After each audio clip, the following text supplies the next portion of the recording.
Chapter 5. Sitting up, Dane stared wide-eyed into the dark. A handful of glowing coals, guarded by rocks, was the center of their camp. He hunched up to that, hardly knowing why he moved. His hands were shaking, his skin damp with sweat no heat produced. Yet, now that he was conscious of the night, the Terran could not remember the nightmare from which he had just awakened, though he was left with a growing apprehension which he could not define. What prowled out there in the dark, walked the mountainside, listened, spied, and waited?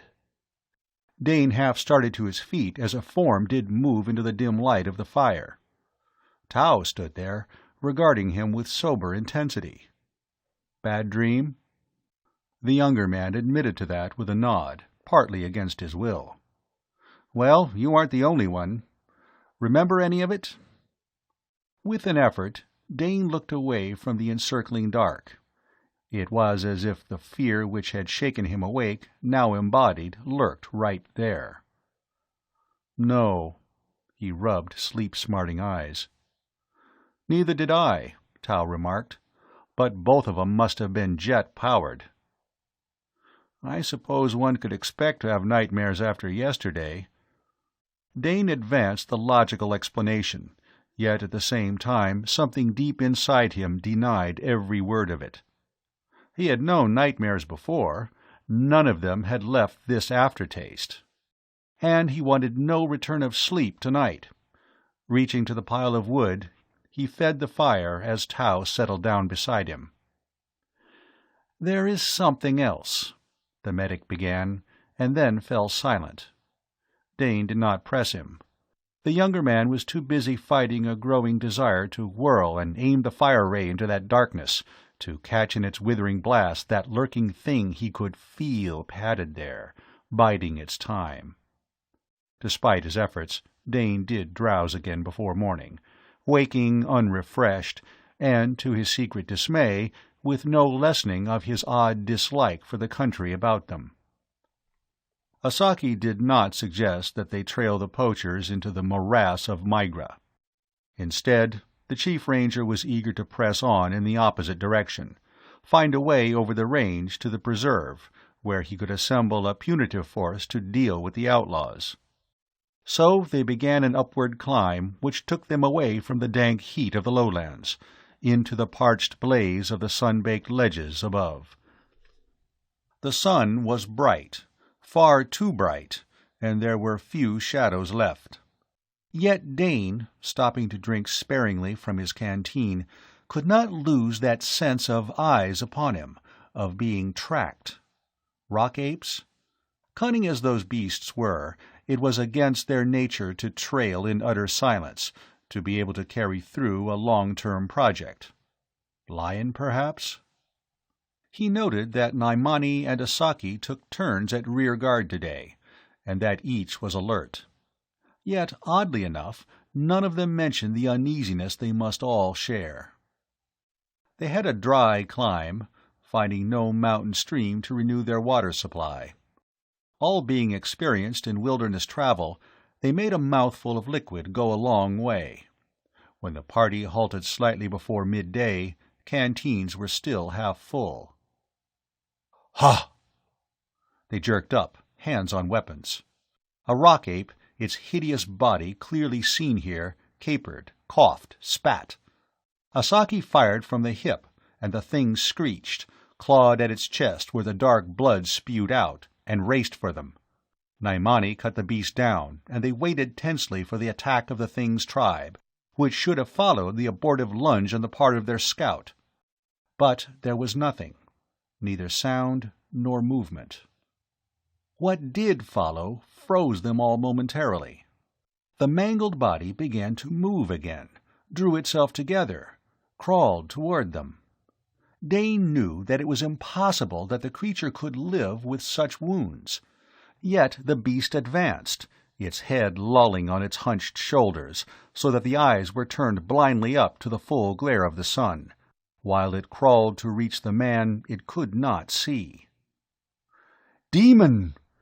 Naimani dropped his needler, shrank back against the rocks. As the thing advanced, before their eyes the impossible happened. Those gaping wounds closed, the head straightened on the almost invisible neck, the eyes glared once more with life, and slaver dripped from the swine's snout. Jellicoe caught up the needler Naimani had dropped. With a coolness Dane envied, the captain shot. And for the second time the rock-ape collapsed, torn to ribbons. Naimani screamed, and Dane tried to choke back his own cry of horrified protest. The dead thing put on life for the second time, crawled, got somehow to its feet, healed itself, and came on. Asaki, his face greenish pale, stepped out stiffly as if each step he took was forced by torture. He had dropped his needler. Now he caught up a rock as large as his own head and raised it high with arms on which the muscles stood out like ropes. He hurled the stone, and Dane heard as well as saw the missile go home. The rock-ape fell for the third time. When one of those taloned paws began to move again, Naimani broke. He ran, his screams echoing thinly in the air, as the thing lurched up, the gory mess of its head weaving about. If his feet would have obeyed him, Dane might have followed the Khatkan. As it was, he drew his ray and aimed it at that shambling thing. Tau struck up the barrel. The medic's face was livid. There was the same horror in his eyes, but he moved out to front that monster. A spot of shadow coalesced on the ground, deepening in hue, took on substance. Crouching low, facing the rock-ape, its haunches quivering for a deadly spring, narrowed green eyes holding on its prey, was a black leopard. The tiny forward and backward movements of its body steadied, and it arched through the air, brought down the ape. A pitting, snarling tangle rolled across the slope, and was gone. Asaki's hands shook as he drew them down his sweating face. Jellicoe readied a second clip in the needler mechanically. But Tau was swaying, so that Dane leaped to take the shock of the other's weight as he collapsed. Only for a moment did the medic hang so, then he struggled to stand erect. "Magic?" Jellicoe's voice, as controlled as ever, broke the silence. "Mass hallucination," Tau corrected him. "Very strong." "How?" Asaki swallowed and began again. "How was it done?" The medic shook his head. "Not by the usual methods, that is certain. And it worked on us, on me, when we weren't conditioned. I don't understand that." Dane could hardly believe it yet. He watched Jellicoe stride to where the tangle of struggling beast had rolled, saw him examine bare ground on which no trace of the fight remained. They must accept Tau's explanation. It was the only sane one. Asaki's features were suddenly convulsed with a rage so stark that Dane realized how much a veneer was the painfully built civilization of Khatka. "Lumbrilo!" The chief ranger made of that name a curse. Then, with a visible effort, he controlled his emotions and came to Tau, looming over the slighter medic almost menacingly. "How?" he demanded for the second time. "I don't know." "Will he try again?" "Not the same, perhaps." But Asaki had already grasped the situation, was looking ahead. "We shall not know," he breathed, "what is real, what is not." "There is also this," Tau warned. "The unreal can kill the believer just as quickly as the real. That I know also. It has happened too many times lately. If we could only find out how! Here are no drums, no singing, none of the tricks to tangle a man's mind that he usually uses to summon his demons. So without Lumbrilo, without his witching tools, how does he make us see what is not?" "That we must discover, and speedily, sir, or else we shall be lost among the unreal and the real." "You also have the power. You can save us," Asaki protested. Tau drew his arm across his face. Very little of the normal color had returned to his thin, mobile features. He still leaned against Dane's supporting arm. "A man can only do so much, sir. To battle Lumbrilo on his ground is exhausting, and I cannot fight so very often." "But will he not also be exhausted?" "I wonder." Tau gazed beyond the Khatkan to the barren ground where the leopard and rock-ape had ceased to be. "This magic is a tricky thing, sir. It builds and feeds upon a man's own imagination and interferes. Lumbrilo, having triggered ours, need not strive at all, but let us ourselves raise that which will attack us." "Drugs?" demanded Jellicoe. Tau gave a start sufficient to take him out of Dane's loose hold. His hand went to the packet of aid supplies which was his own care, his eyes round with wonder and then shrewdly alert. "Captain, we disinfected those thorn punctures of yours. Thorson, your foot salve. But no, I didn't use anything." "You forget, Craig, we all had scratches after that fight with the apes." Tau sat down on the ground. With feverish haste he unsealed his medical supplies, laid out some containers. Then delicately he opened each, examined its contents closely by eye, by smell, and too by taste. When he was done, he shook his head. "If these had been in any way meddled with, I would need laboratory analysis to detect it. And I don't believe that Lumbrilo could hide traces of his work so cleverly. Or has he been off-planet? Had much to do with off-worlders?" he asked the Chief Ranger. "By the nature of his position, he is forbidden to space voyage, to have any close relationship with any off-worlder. I do not think, Medic, he would choose your healing substances for his mischief. There would only be chance to aid him, then, in producing the effects he wants. Though there is often call for first aid in travel, he could not be certain you would use any of your drugs on this trip to the preserve." "And Lumbrilo was certain. He threatened something such as this," Jellicoe reminded them. "So it would be something which we would all use, which we had to depend upon." The water. Dane had been holding his own canteen ready to drink. But as that possible explanation dawned in his mind, he smelled instead of tasted the liquid sloshing inside. There was no odor he could detect, but he remembered Tau commenting on the powdered purifier pills at their first camp. "That's it." Tau dug further into his kit, brought out the vial of white powder with its grainy lumps. Pouring a little into the palm of his hand, he smelled it, touched it with the tip of his tongue. "Purifier, and something else," he reported. "It could be one of half a dozen drugs, or some native stuff from here which we've never classified." "True. There are drugs we have found here." Asaki scowled down at the green mat of jungle. "So, our water is poisoned?" "Do you always purify it?" Tau asked the Chief Ranger. "Surely during the century since your ancestors landed on Khatka, you must have adapted to native water. You couldn't have lived otherwise. We must use the purifier. But must you?" "There is water and water." Asaki shook his own canteen, his scowl growing fiercer as the gurgle from its depths was heard. "From springs on the other side of the mountains we drink, yes. But over here, this close to the Migra swamps, we have not done so. We may have to chance it."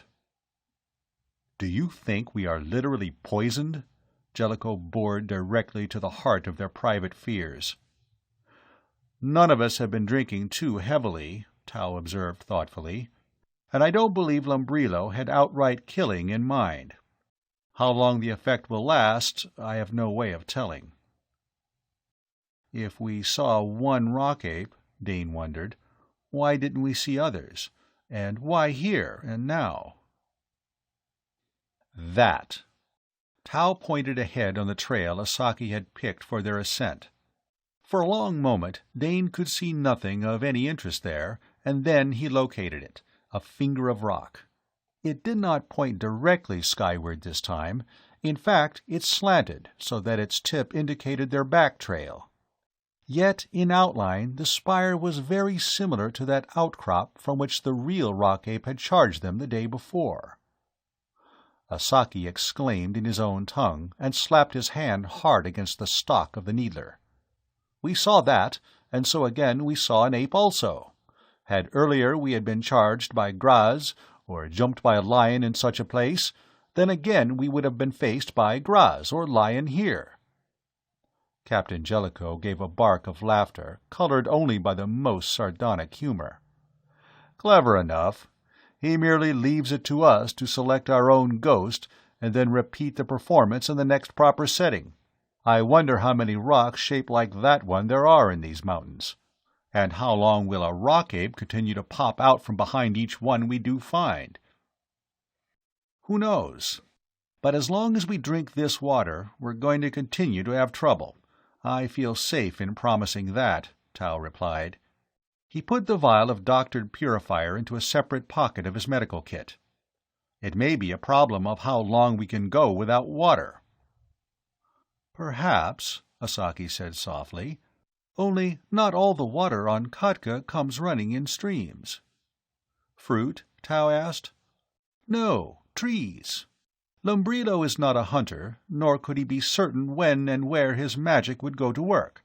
Unless the flitter was deliberately sabotaged, he was planning for us to use our canteens in the preserve. That is lion country, and there are long distances between springs. This is jungle below us, and there is a source there I think we can safely tap. But first I must find Naimani and prove to him that this is truly deviltry of a sort, but not demon-inspired." He was gone, running lightly downslope in the direction his hunter had taken, and Dane spoke to Captain Jellicoe. "What's this about water in trees, sir?" "There is a species of tree here, not too common, with a thickened trunk. It stores water during the rainy season to live on in the hot months. Since we are in the transition period between rains, we could tap it, if we locate one of the trees. How about that, Tao? Dare we drink that without a purifier?" "Probably a choice of two evils, sir. But we have had our preventive shots. Personally, I'd rather battle disease than take a chance on a mind-twisting drug. You can go without water just so long." "I'd like to have a little talk with Lumbrilo," remarked Jellicoe, the mildness in his voice very deceptive. "I'm going to have a little talk with Lumbrilo, if and when we see him again," promised Tao. "What are our chances, sir?" Dane asked. He screwed the cap back on his canteen, his mouth feeling twice as dry since he knew he dared not drink. "Well, we faced gambles before." Tao sealed the medical kit. "I'd like to see one of those trees before sundown, and I don't want to face another pointed rock today." "Why the leopard?" asked Jellicoe reflectively. "Another case of using flame to fight fire? But Lumbrilo wasn't among those present to be impressed." Tao rubbed his hand across his forehead. "I don't really know, sir. Maybe I could have made the ape vanish without a counter-projection, but I don't think so. With these hallucinations, it is better to battle one vision against another, for the benefit of those involved. And I can't even tell you why I selected a leopard. It just flashed into mind as about the fastest and most deadly animal fighter I could recall at that moment."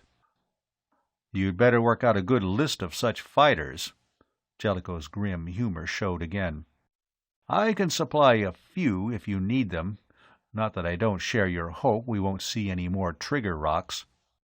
Here comes Asaki with his wandering boy."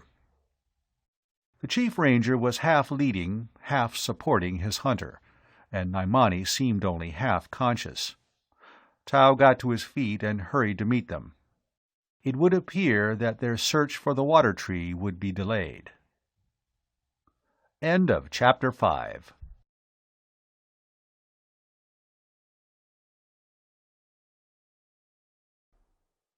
Chapter 6.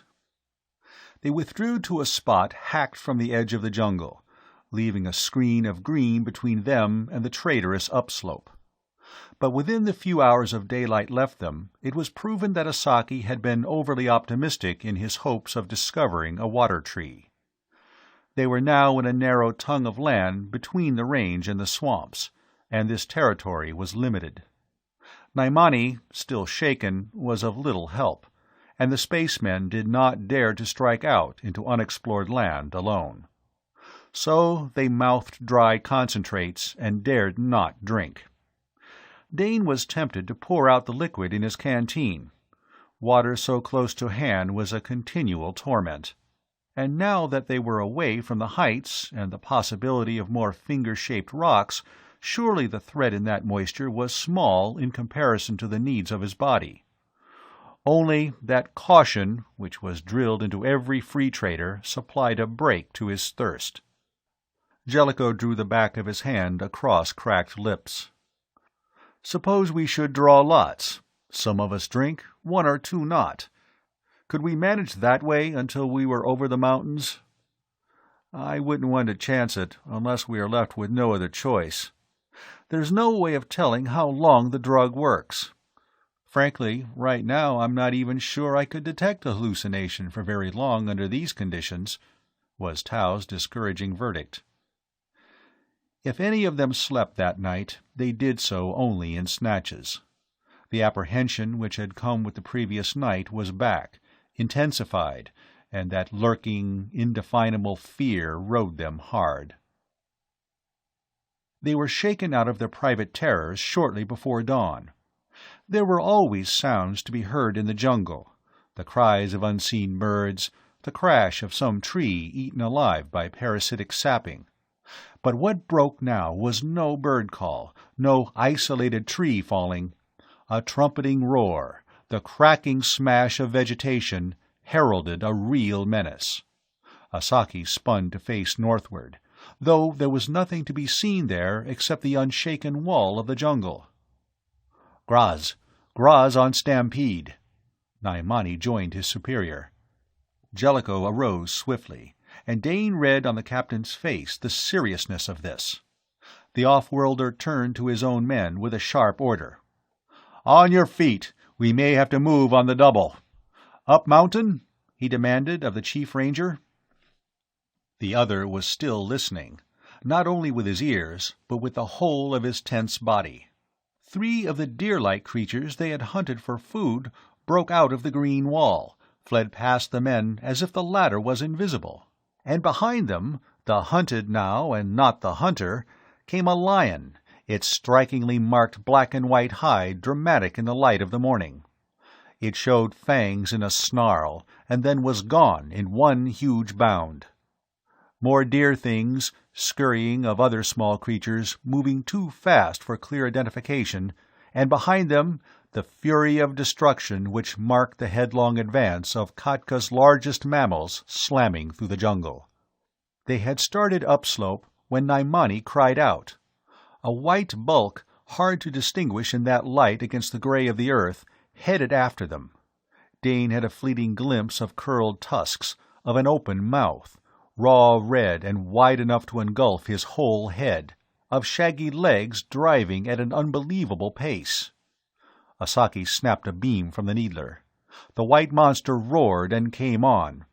They dived for the scant cover offered as the Graz bull died, not 2 yards away from the chief ranger, its heavy body skidding along the earth with the force of its speed as it went down. "That did it," Jellicoe sighted coolly with his blaster as a second bull, fighting mad, tore from the jungle and pounded at them. Behind it, a third tusked head thrust out of the brush. Large eyes searched for an enemy. Dane studied the dead bull, but the animal did not come to life this time. These were not hallucinations. And the malignancy of the rock apes, the cunning of the native Khatkan lion, were pallid things compared to a Graz herd on the rampage. The second bull yelped with an almost canine complaint as Jellicoe's blaster caught it head-on. Blinded, the beast blundered ahead, climbing the mountainside. The third met a ray from Naimani's needler. but the Chief Ranger leaped from behind his sheltering rock to the one where the captain had taken refuge and pulled him into the open. "They must not corner us here." Jellicoe agreed to that. "Come on," he barked to Tau and Dane. They fled along a rough way, trying to gain altitude, but finding a rising cliff wall which could not be easily climbed. 2 more Gras went down, one badly wounded, one safely dead. Behind them more white heads came from the brush. What original cause had started the stampede the fugitives could not guess, but now the fear and anger of the animals was centering upon them. And in spite of their efforts, the party was being herded into a pocket between the jungle below, where the main body of Gras crashed along, and a steep wall. Given time to find the necessary finger and toe holds, a man might climb that wall, but they could not attempt it now. The portion of ledge on which they ran stopped to fire, and then ran on again, angled to the southeast.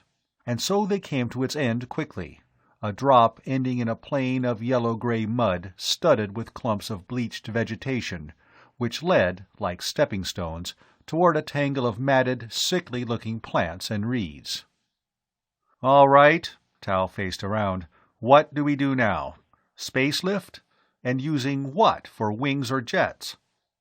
As if the grass could sense that they now had their victims safely cornered, what must have been a goodly segment of the herd hooked their way from the jungle and started up.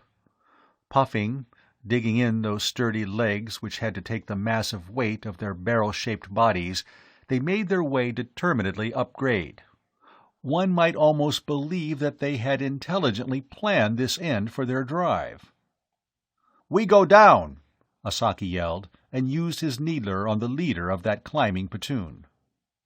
"The Brush Islands," Naimani amended. "I show you." He thrust his needler at Jellicoe and was over the edge of the ledge, hanging by his hands and swinging his weight back and forth like a pendulum. At the upswing of his body to the right, he let go and plunged out, landing half across one of the reed islets.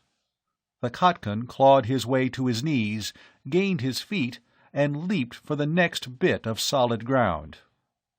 "You, Thorson!" Jellicoe jerked his head at Dane, and the younger spaceman holstered his fire ray, slipped gingerly over the drop, and prepared to repeat Naimani's feat as best he could.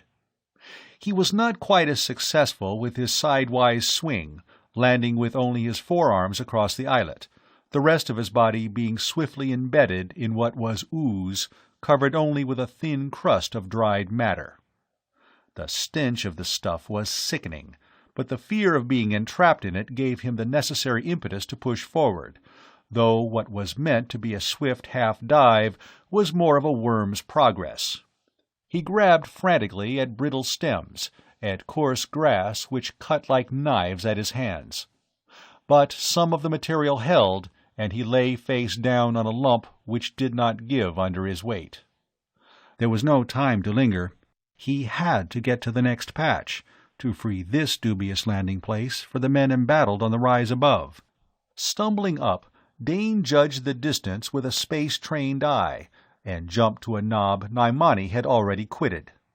The Khatkan was more than halfway along toward that promise of solid ground which the tangled mass of leprous vegetation led to, zigzagging expertly from islet to islet. There was a crash and a roar behind. Dane balanced on the third of the minute islands to look back.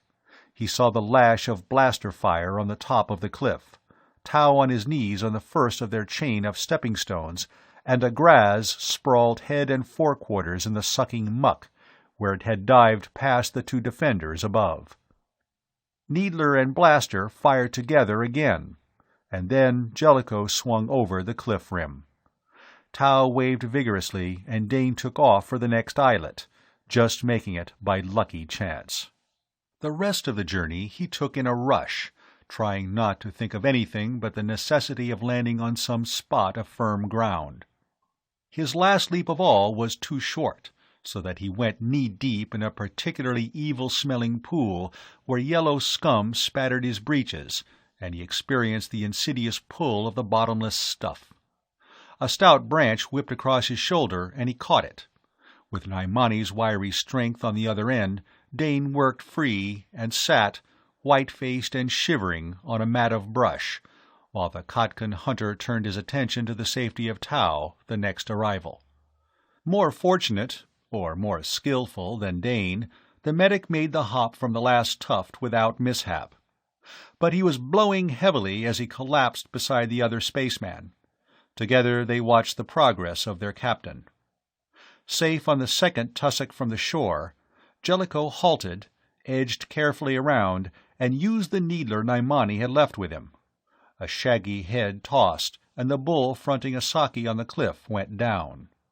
The chief ranger dodged quickly to the right, and a second beast rushed out and over, to join its mired comrade in the swamp below.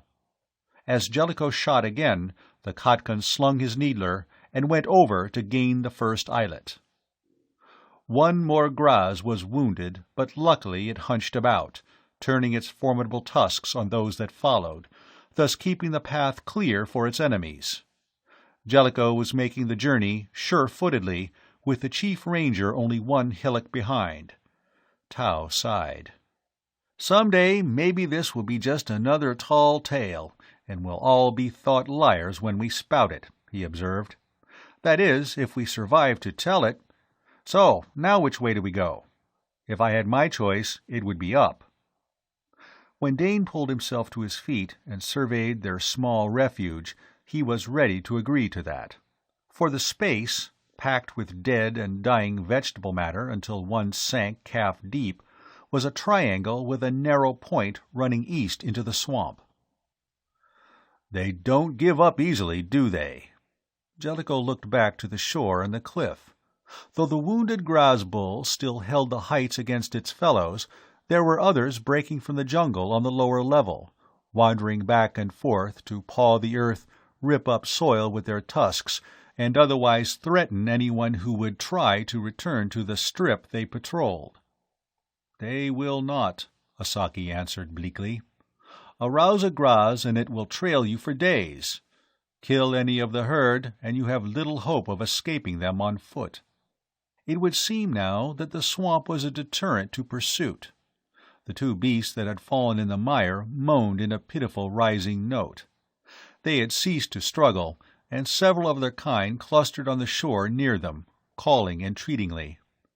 Asaki took careful aim with the needler and put one animal after another out of its misery. But the flash of those shots angered those on the shore to a higher pitch of rage. "No going back," he said. "At least not for several days." Tau slapped a black, four-winged insect which had settled on his arm, its jaws wide open for a sampling bite. "We can't very well perch here until they forget all about us," he pointed out. "Not without water we can trust, and with the local wildlife ready to test us for tasty eating." Naimani had prowled along the swampward point of their island, and now he made his report. "There is more highland to the east. Perhaps it will give us a bridge across." At that moment, Dane doubted his ability to make any more leaps from island to island, and it would seem Tau shared his discouragement. "I don't suppose you could discourage our friends on shore there with a few more shots." Asaki shook his head. "We do not have cliffs enough to settle a whole herd. These might retreat from sight, but they would be waiting for us in the bush, and that would mean certain death. We shall have to take the swamp road." If Dane had considered their earlier march misery, this was sheer torture. Since footing was never secure, falls were frequent, and within a quarter-hour they were all plastered with evil-smelling slime and mud which hardened to rock consistency when exposed to the air. Painful as this was, it did protect a portion of their bodies from the insects with which the swamp was well stocked. And in spite of their efforts to find a way out, the only possible paths led them deeper into the center of the unexplored morass. At last, Asaki called a halt and a council to consider retreat. To locate an island from which they could at least watch the shore appealed very strongly indeed. "We have to have water." Tau's voice was a harsh croak.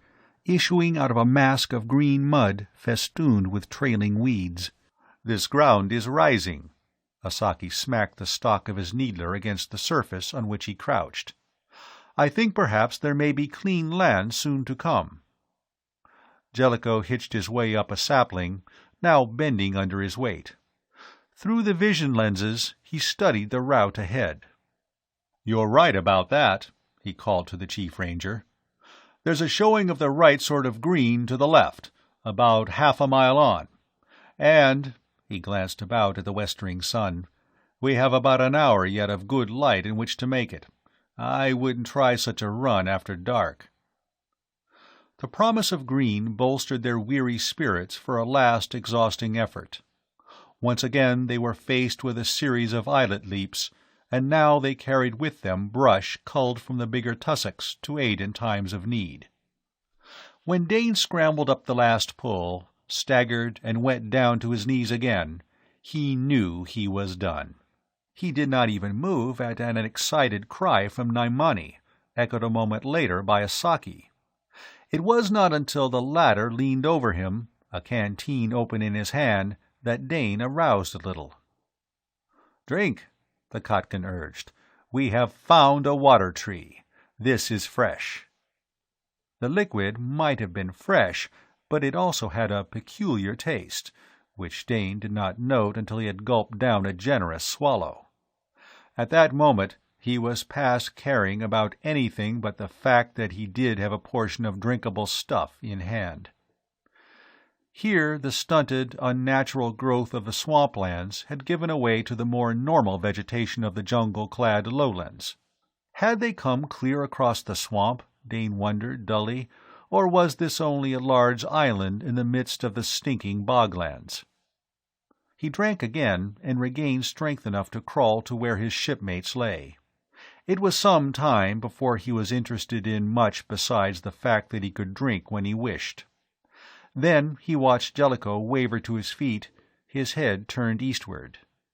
Tau, too, sat up, as if alerted by the Queen's alarm buzzer. The Khatkans were gone, perhaps back to the water tree. But all three of the spacemen heard that sound, a far-off throbbing rhythm which was a vibration as well. Jellicoe looked to Tau. "Drums?" "Could be." The medic screwed the cap back on his canteen. "I'd say we have company, only I'd like to know what kind." They might have been mistaken about the drums, but none of them could have been mistaken about the bolt which came out of nowhere to slice through a tree trunk as a knife might slash wet clay. Blaster, and a particular type of blaster. "Patrol issue!" Tau lay flat, squeezing himself against the earth, as if he wished he could ooze into it. Jellicoe wriggled toward the bush in answer to a low call from Asaki, and the others made a worm's progress in his wake. Under cover, they found the Chief Ranger readying his needler. "Poacher camp here," he explained bleakly, "and they know about us." "A perfect end to a stinking day," remarked Tau dispassionately. "We might have guessed something of this sort was waiting." He tried to rub away some of the dried clay coating his chin. "But do poachers use drums?" The Chief Ranger scowled. "That is what Naimani has gone to find out." End of Chapter 6.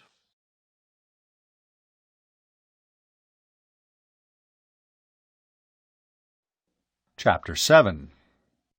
Darkness closed in while they waited for Naimani's return. There had been no further attack from the blaster wielder. Perhaps he was only trying to pin them down where they were. Out over the swamp, weird patches of phosphorescence moved in small ghostly clouds, and bright dots of insects, with their own built-in lighting systems, flashed spark fashion or sailed serenely on regular flight plans. At night, the wonder of the place was far removed from the squalid reality of the day. They chewed on their rations, drank sparingly of the water, and tried to keep alert to any sight or sound. That monotonous undertone, which might or might not be drums, continued as a basic hum to the noises of the night, drowned out at intervals by a splash, a mutter or cry from some swamp creature. Beside Dane, Jellicoe stiffened, moved his blaster as someone wriggled through the brush, trilling softly. "Off-worlders," Naimani reported in gasps to Asaki. "And outlaws, too. They make a hunting sing. Tomorrow they march for a killing." Asaki rested his chin on his broad forearm. "Outlaws? They show no lord's badge, but each I saw wears a bracelet of 3, 5, or 10 tails. They are trackers indeed, and hunters of the best." "They have huts?" "Not so. There are no dwellers in the inner courts here." Out of habit, Naimani used the polite term for the women of his race. "I would say they tarry only for the space of a hunt, and on the boots of one I saw salt crust." "Salt crust?" Asaki snapped and half arose. "So that is the type of lure they use. There must be a saline mire near here to pull game." "How many off-worlders?" Jellicoe broke in. 3 who are hunters, 1 who is different." "How different?" questioned Asaki. "He wears upon his body garments which are strange. On his head a round covering, such as we see upon the off-worlders of the ships. A spaceman." Asaki laughed harshly. "Why not? They must have some method of transporting their hides." "You can't tell me," Jellicoe returned, "that anyone is able to set a ship down in this muck. It would simply be buried for all time." "But, Captain, what type of a spaceport does a free trader need? Do you not planet your own ship on worlds where there are no waiting cradles, no fitter shops, none of the conveniences such as Mark the Field Combine maintains on Zeko?" "Of course I do. But one does need a reasonably smooth stretch of territory, open enough so the tail flames won't start a forest fire. You don't ever ride a tail push down in a swamp." "Which testifies to a trail out of here, fairly well traveled, and some kind of a usable landing space not too far away," Asaki replied. "And that could very well serve us." "But they know we are here," Tao pointed out.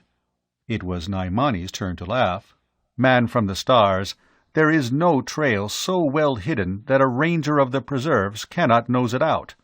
Nor any hunter, be he a 2 or 5 bracelet veteran, who can keep pinned down a determined man of the Forest Service."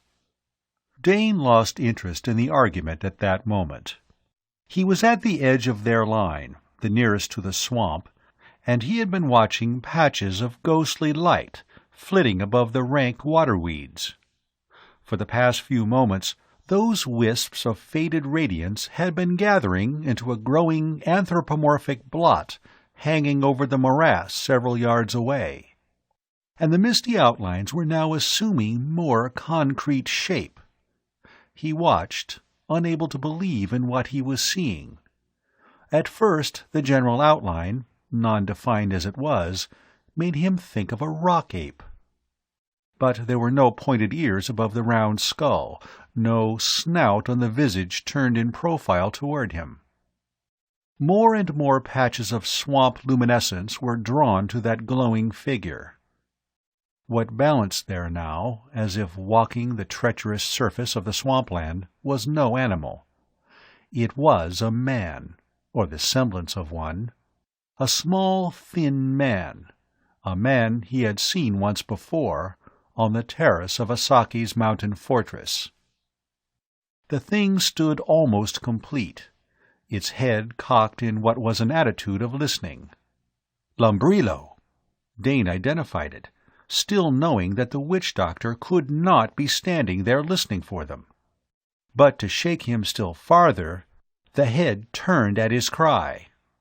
Only there were no eyes, no features on the white expanse which should have been a face. And somehow that made the monster more menacing, convincing Dane against sane logic that the thing was spying on them. "Demon!" That was Naimani, and over his sudden quaver, robbed of all the confidence which had been there only moments earlier, came Asaki's demand. "What stands there, medic? Tell us that!" "A whip to drive us out of hiding, sir. As you know as well as I. If Naimani spied upon them, then they have spied upon us in turn. And this, I think, also answers another question.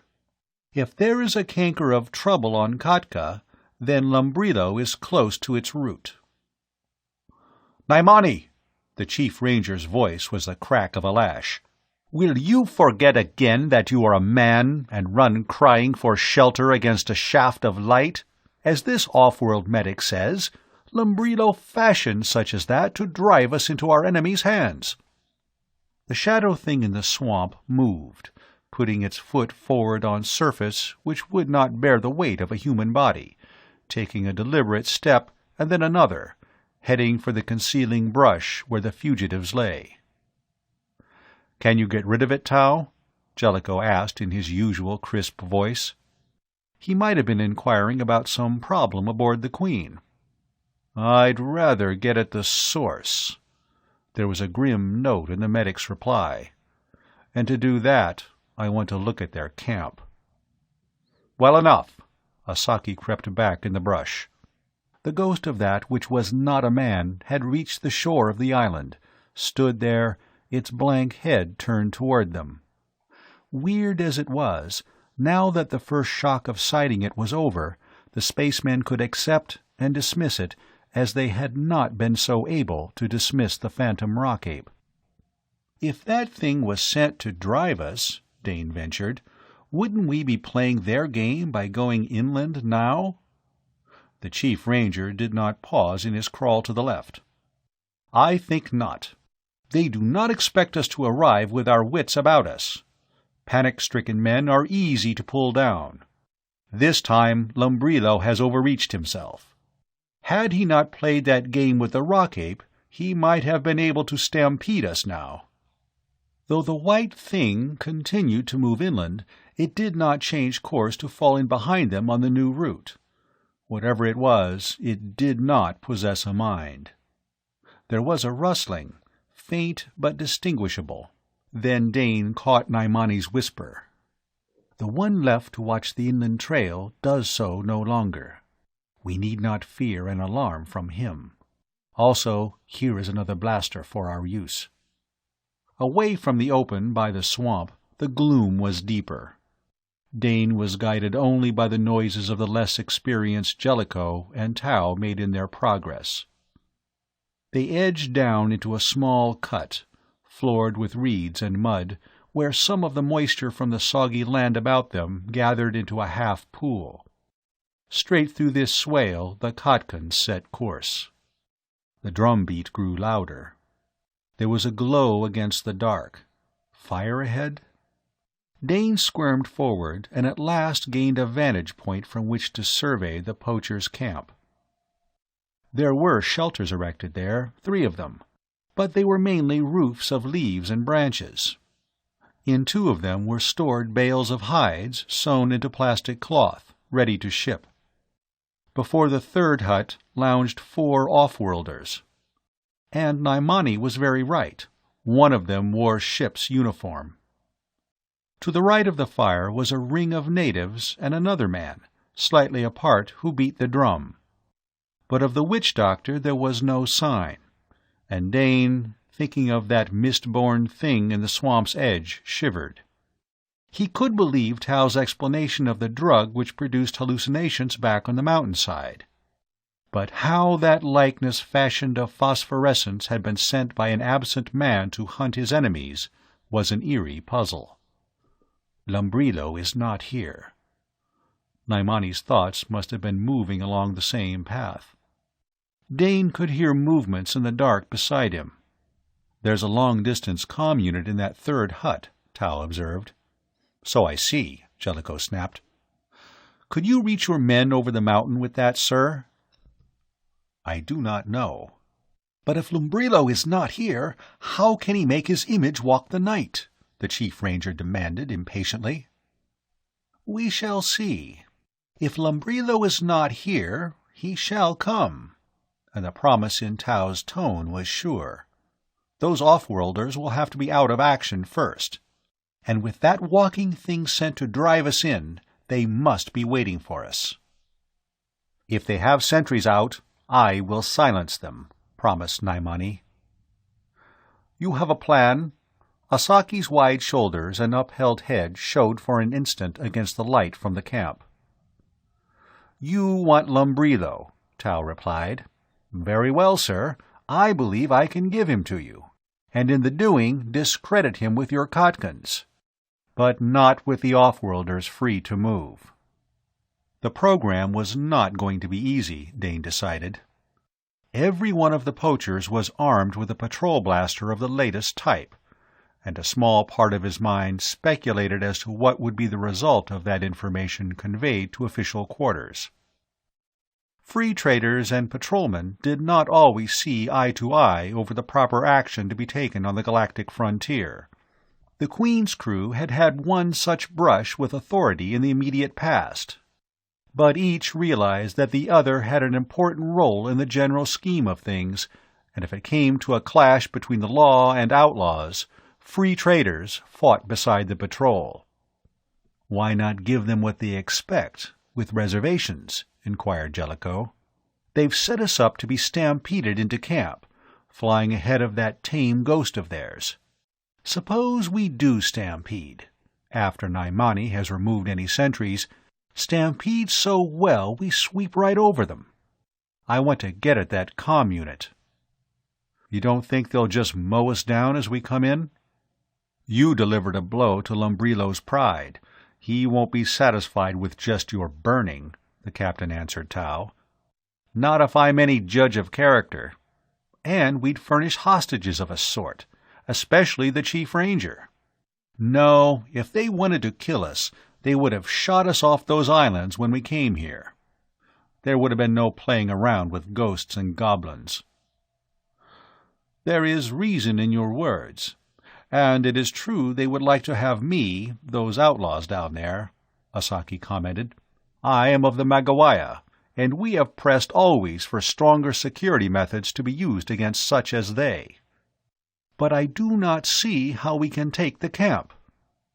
We won't go in from the front, as they expect us to do, but a try from the north, getting at the off-worlders first. 3 men causing enough disturbance to cover operations of the other 2. So? There was a moment of silence as the Chief Ranger evaluated that. Then he added a few comments of his own. That off-worlder who wears spaceman's clothing.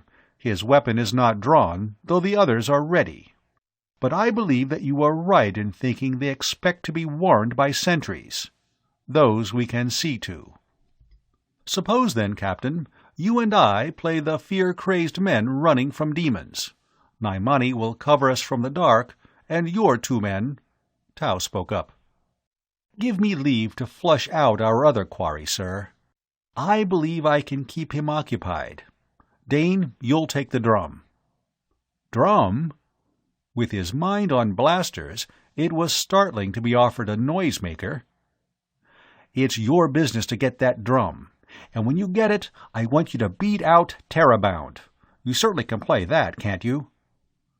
I don't understand, Dane began, and then swallowed the rest of his protest, knowing that Tao was not going to explain why he needed to have the hackneyed popular song of the spaceways played in a Khatkan swamp. As a free trader, he had had quite a few odd jobs handed him during the past couple of years, but this was the first time he had been ordered to serve as a musician. They waited for Naimani through dragging minutes. Surely those in the camp would expect their arrival soon now. Dane's fire ray was in his hand as he measured the distance to the drummer's stand. "It is done," Naimani whispered from the darkness behind them. Jellicoe and the Chief Ranger moved to the left. Tao crept to the right, and Dane pushed level with the medic. "When they move," Tao's lips were beside his ear, "jump for that drum. I don't care how you get it, but get it and keep it." "Yes, sir." There was a wailing cry from the north, a howl of witless fear. The singers stopped in mid-note. The drummer paused, his hand uplifted.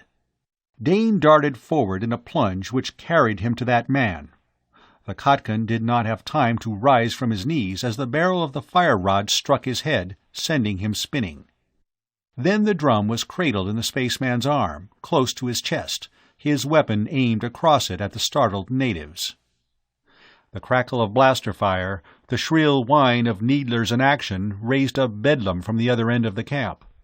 Backing up a little, Dane went down on one knee, his weapon ready to sweep over the bewildered natives, the drum resting on the earth against his body. Keeping the fire rod steady, his left hand went to work, not in the muted cadence of the Khatkan drummer had chosen, but in hard and vigorous thumps which rolled across the clamor of the fight. There was no forgetting the beat of Terra Bound, and he delivered it with force, so that the familiar da-da-da-da droned loud enough to awaken the whole camp. Dane's move appeared to completely baffle the Khatkan outlaws. They stared at him, the whites of their eyes doubly noticeable in their dark faces, their mouths a little agape. As usual, the unexpected had driven them off guard. He dared not look away from that gathering to see how the fight at the other end of the camp was progressing. But he did see Tao's advance. The medic came into the light of the fire, not with his ordinary loose-limbed spaceman stride, but mincingly, with a dancing step, and he was singing to the drum beat of Terra Bound. Dane could not understand the words, but he knew that they patterned in and out of the drum beats, weaving a net between singers and listeners as Lumbrilo had woven his net on the mountain terrace. Tao had them. Had every one of the native outlaws ensnared, so that Dane rested his weapon across his knee and took up the lower beat with the fingers of his right hand as well. Da-da-da-da, the innocuous repetitive refrain of the original song which had been repeating itself in his mind faded, and somehow he caught the menace in the new words Tao was mouthing. Twice the medic shuffled about a circle of his own making. Then he stooped, took a hunting knife from the belt of the nearest Khatkan, and held it point out toward the dark east.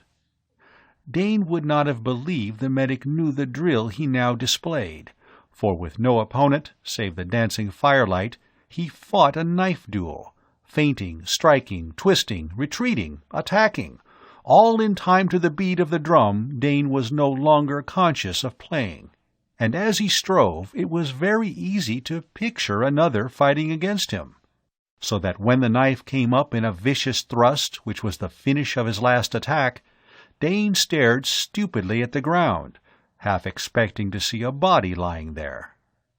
Once more Tao ceremoniously saluted with his blade to the east. Then he laid it on the ground and stood astride its gleaming length. "Lumbrilo!" His confident voice arose above the call of the drum. "Lumbrilo! I am waiting." End of Chapter 7.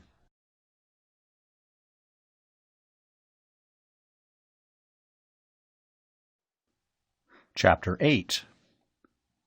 Vaguely aware that the clamor at the other end of the camp had died away, Dane muted the sound of his drum.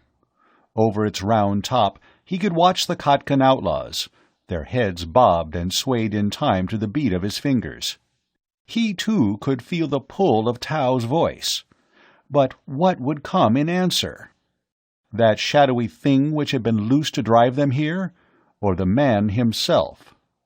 To Dane, the ruddy light of the fire dimmed, yet there was no actual dying of those flames which coiled and thrust around the wood, and the acrid scent of burning was thick. How much of what followed was real, how much the product of his tense nerves, Dane was never afterwards able to tell. In fact, whether all the witnesses there saw the same sights could be questioned. Did each man, Khatkan and off-worlder, see only what his particular set of emotions and memories dictated? Something swept in from the east, something which was not as tangible as the creature born of swamp mist. Rather, it came as an unseen menace to the fire, and all that fire signifies to humankind: security, comradeship, a weapon against the age-old forces of the dangerous night. Was that threat, too, only in their minds? Or had Lumbrilo some power to shape his hatred? The unseen was cold. It sapped a man's strength, bit at his brain, weighted his hands and feet, weakened him. It strove to soften him into clay another could remold. Nothingness, darkness, all that was opposed to life and warmth and reality arose in the night, gathered together against them. Yet still Tao fronted that invisible wave, his head high, and between his sturdily planted feet the knife gleamed bright with a radiance of its own. "Ah!" Tao's voice curled out to pierce that creeping menace. Then he was singing again, the cadence of his unknown words rising a little above the pattern wrought by the drum. Dane forced his heavy hands to continue the beat, his wrists to rise and fall in defiance of that which crept to eat their strength and make them less than men. "Lumbrilo! I, Tao, of another star, another sky, another world, bid you come forth and range your power against mine." Now there was a sharper note in that demand, the snap of an order. He was answered by another wave of the black negation, stronger, rolling up to smash them down, as a wave in the heavy surf of a wild ocean pounds its force against the beach. This time Dane thought he could see that dark mass. He tore his eyes away before it took on substance, concentrating on the movements of his hands against the drumhead, refusing to believe that hammer of power was rising to flatten them all. He had heard Tao describe such things in the past, but told in familiar quarters on board the Queen, such experiences were only stories. Here was danger unleashed. Yet the medic stood unbowed as the wave broke upon him in full. And, advancing under the crest of that lick of destruction, came its controller. This was no ghost drawn from the materials of the swamp. This was a man, walking quietly, his hands as empty as Tao's, yet grasping weapons none of them could see. In the firelight, as the wave receded sullenly, men moaned, lay face down upon the ground, beat their hands feebly against the earth. But as Lumbrilo came on from the shadows, one of them got to his hands and knees, moved with small tortured jerks. He crawled toward Tao, his head lolling on his shoulders as the head of the dead rock-ape had done. Dane patted the drum with one hand, while with the other he groped for his fire-ray. He tried to shout in warning and found that he could not utter a sound. Tao's arm moved, raised from his side, made a circling motion. The creeping man, his eyes rolled up in his head until only the whites gleamed blindly in the limited light, followed that gesture. He drew level with the medic, passed beyond toward Lumbrilo, whining as a hound, prevented from obeying his master might lament. "So be it, Lumbrilo," Tao said. "This is between you and me.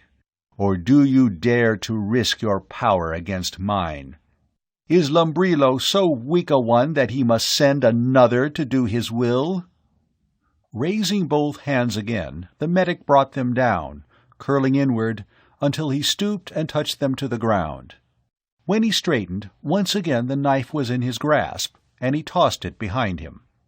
The smoke from the fire swirled out in a long tongue, coiled about Lumbrilo, and was gone. A black-and-white beast stood where the man had been, its tufted tail lashing, its muzzle a mask of snarling hate and bloodlust. But Tao met that transformation with laughter which was like the lash of a whip. "We both be men, you and I, Lumbrilo. Meet me as a man and keep those trickeries for those who have not the clear sight. A child plays as a child, so—" Tao's voice came in a rumble, but Tao was gone. The huge hairy thing which swayed in his place turned a gorilla's beast visage to his enemy. For a breathless moment, Terran ape confronted Khatkan lion. Then the spaceman was himself again. "The time for games is over, man of Khatka. You have tried to hunt us to our deaths, have you not?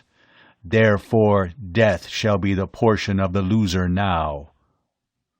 Lion vanished. Man stood watching, alertly, as swordsmen might face swordsmen with a blood feud lying on their blades.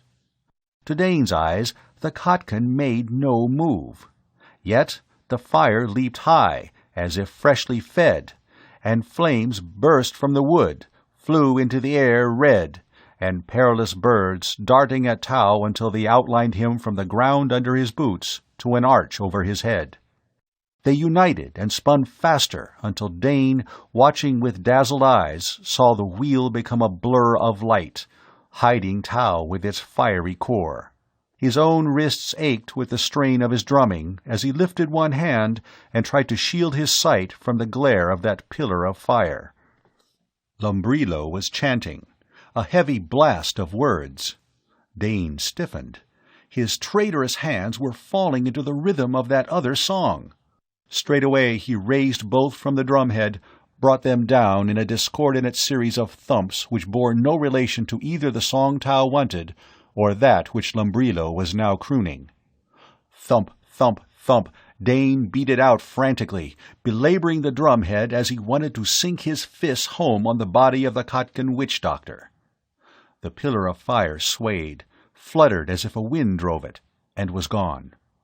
Tao, unmarked, smiled. "Fire!" He pointed his fingers at Lumbrilo. "Would you try earth and water and air also, wizard? Call hither your whirlwind, up your flood, summon the land to quake. None of those shall bring me down." Shapes came flooding out of the night, some monstrous, some human, streaming past Lumbrilo to crowd into the circle of firelight. Some Dane thought he knew, some were strangers. Men wearing space uniforms, or the dress of other worlds. Women, they strode, wept, mingled with the monsters to laugh, curse, threaten. Dane guessed that Lumbrilo sent now against the Terran the harvest of the medic's own memories. He shut his eyes against this enforced intrusion upon another's past, but not before he saw Tao's face, strained, fine to the well-shaped bones beneath the thin flesh, holding still a twisted smile as he met each memory, accepted the pain it held for him, and set it aside unshaken. "This too has no power any longer, man who walks in the dark." Dane opened his eyes. Those crowding wraiths were fading, losing substance. Lumbrilo crouched, his lips drawn back from his teeth, his hatred plain to read. "I am not clay to be molded by your hands, Lumbrilo, and now I say that the time has come to call an end." Tao raised his hands slowly once again, holding them away from his body, palms pointing earthward. And beneath them, on either side of the spaceman, two black shadows gathered on the surface of the ground. "You have fettered yourself with your own bounds. As you have been the hunter, so shall you now be the hunted." Those shadows were growing as plants might issue from the packed soil of the camping ground. When his hands were shoulder-high, Tao held them steady. Now, on either side of his tautly held body, crouched one of the black-and-white lions with which Lumbrilo had identified his own brand of magic throughout the year.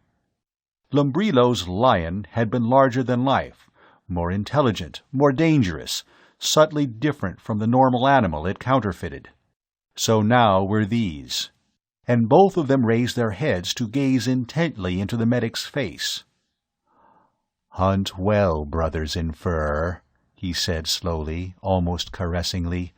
"Him who you hunt shall grant you sport in the going." "Stop it!" A man leaped from the shadows behind the witch-doctor. Firelight made plain his off-world dress, and he swung up a blaster, aiming at the nearest of the waiting beasts. That flash struck true, but it neither killed nor even singed the fine fur of the animal's pelt. As the blaster's aim was swung from beast to man, Dane fired first. His ray brought a scream from the other, who dropped his weapon from a badly seared hand to reel back, cursing. Tao waved his hands gently. The great animal heads turned obediently, until the red eyes were set on Lumbrilo. Facing them, the witch-doctor straightened, spat out his hate at the medic. "I do not run to be hunted, devil-man." "I think you do, Lumbrilo. For you must taste fear now as you have made other men drink of it, so that it fills your blood and races through your body, clouds your mind to make of you less than a man. You have hunted out those who doubted your power, who stood in your chosen path, whom you wanted to remove from the earth of Khatka. Do you doubt that they wait in the last dark for you now, ready to greet you, witch-doctor? What they have known, you shall also know. This night you have shown me all that lies in my past that is weak, that is evil, that I may regret or find sorrow for. So shall you also remember through the few hours left you. Aye, you shall run, Lumbrilo." As he spoke, Tao approached the other, the two black-and-white hunters pacing beside him. Now he stooped and caught up a pinch of soil and spat upon it 3 times. Then he threw the tiny clod of earth at the witch-doctor. It struck Lumbrilo just above the heart, and the man reeled under what might have been a murderous blow. The Khatkan broke then, completely. With a wailing cry he whirled and ran, crashing into the brush as one who runs blindly and without hope. Behind him the 2 beasts leaped noiselessly together, and all 3 were gone. Tao swayed, put his hand to his head. Dane kicked away the drum, arose from his cramped position stiffly to go to him. But the medic was not yet done. He returned to stand over the prostrate native hunters, and he clapped his hands sharply. "You are men, and you shall act as men henceforth. That which was is no longer. Stand free, for the dark power follows him who misused it, and fear no longer eats from your basins, drinks from your cups, or lies beside you on the sleep mats." "Tao!" Jellicoe's shout reached them over the cries of the rousing Khatkans. But Dane was there first, catching the medic before he slumped to the ground. But he was dragged with that dead weight until he sat with the medic's head on his shoulder, the other's body resting heavily against him. For one horror-filled moment, Dane feared that he did indeed hold a dead man, that one of the outlaw hunters must have struck a last blow for his discredited leader. Then Tao sighed and began to breathe deeply. Dane glanced up, amazed at the captain. "He's asleep." Jellicoe knelt, and his hand went to test heartbeat, then to touch the medic's worn and dirty face. "Best thing for him," he said briskly. "He's had it." It took some time to get the facts of their triumph sorted out. 2 of the off-worlder poachers were dead. The other and the spaceman were prisoners, while Naimani rounded up in addition the man Dane had burned to save Tao. When the younger spaceman returned from making the medic comfortable in the shelter, he found Asaki and Jellicoe holding an impromptu court of inquiry. The dazed native hunters had been expertly looped together by Naimani, and a little apart from them the off-worlders were under examination. "An IC man, eh?" Jellicoe, smoothing a mud-spattered chin with a grimed hand, regarded the latest arrival measuringly. "Trying to run in and break a Combine charter, were you? You'd better spill the facts. Your own head office will disown you. You ought to know that. They never back any failures in these undercover deals." "I want medical attention," snapped the other, cradling his seared hand to his chest. or do you plan to turn me over to these savages?" "Seeing as how you tried to blast our medic," replied the captain, with a grin which was close to shark-like, "he may not feel much like patching up those fingers of yours. Stick 'em in where they have no business, and they're apt to get burned. At any rate, he's not going to look at 'em until he's had a chance to rest. I'll give you first aid, and while I'm working, we'll talk. I see going into the poaching trade now. That news is going to please Combine. They have no use for you boys anyway." His answer was lurid and uninformative. But the uniform tunic the other wore could not be so easily explained away. Dane, worn out, stretched his aching length on a pile of mats and lost all interest in the argument. 2 days later they stood once more on the same terrace where Lumbrilo had wrought his magic and met his first defeat. This time no lightning played along the mountain ridges, and the blaze of the sun was so bright and clear that one could hardly believe in the fantastic happenings of that swamp clearing, where men had fought with weapons not made by hands. The three from the Queen moved away from the parapet to meet the Chief Ranger as he came down the stairs. "A messenger has just arrived. The hunter was hunted indeed, and his going was witnessed by many, though they did not see those which hunted him. Lumbrilo is dead. He came to his end by the great river." Jellicoe started. "But that is almost 50 miles from the swamp, on this side of the mountain." "He was hunted and he fled, as you promised," Asaki said to Tao. "You made strong magic, off-world man." The medic shook his head slowly. "I but turned his own methods against him. Because he believed in his power, that same power, reflected back, broke him. Had I been facing one who did not believe—" He shrugged. "Our first meeting set the pattern. From that moment he feared a little that I could match him, and his uncertainty pierced a hole in his armor." "Why on earth did you want Terra-bound?" burst out Dane, still seeking an explanation for that one small mystery among the others. Tao chuckled.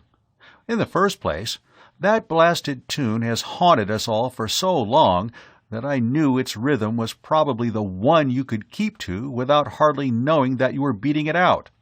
And in the second place, its alien pattern was a part of our particular background, to counteract Lumbrilo's native Khatkan music, which was certainly a big factor in his stage setting. He must have believed that we would not find out about the drugged water, and so would be prepared for any fantasy he cared to produce. When they saw us coming out of the swamp, they counted us easy takings. His practice had always been with Khatkans, and he judged us by their reactions to stimuli he knew well how to use. So he failed." Asaki smiled.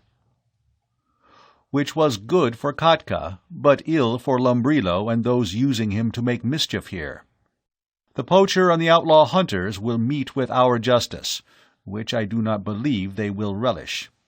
But the other two, the spaceman and the company agent, are to be sent to Zeko to face Combine authorities.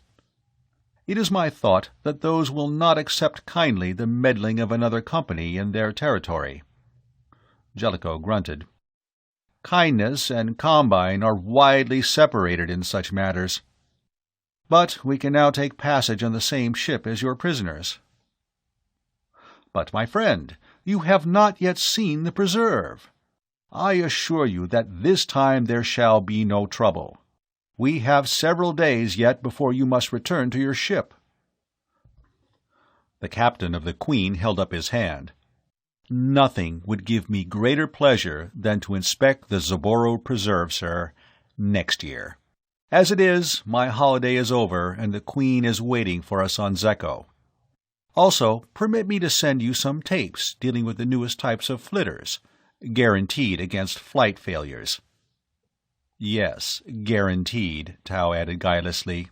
"Not to break down, lose course, or otherwise disrupt a pleasant excursion." The Chief Ranger threw back his head, and his deep-chested laughter was echoed from the heights above them. "Very well, Captain. Your mail run will bring you back to Zeko at intervals. Meanwhile, I shall study your sales tapes concerning the non-expendable flitters. But you shall visit Zoboru, and pleasantly, very pleasantly, I assure you, Medic Tau." "I wonder," Tau muttered, and Dane heard. "Just now, the quiet of deep space is a far, far more entrancing proposition." End of Voodoo Planet by Andre Norton. This recording is in the public domain.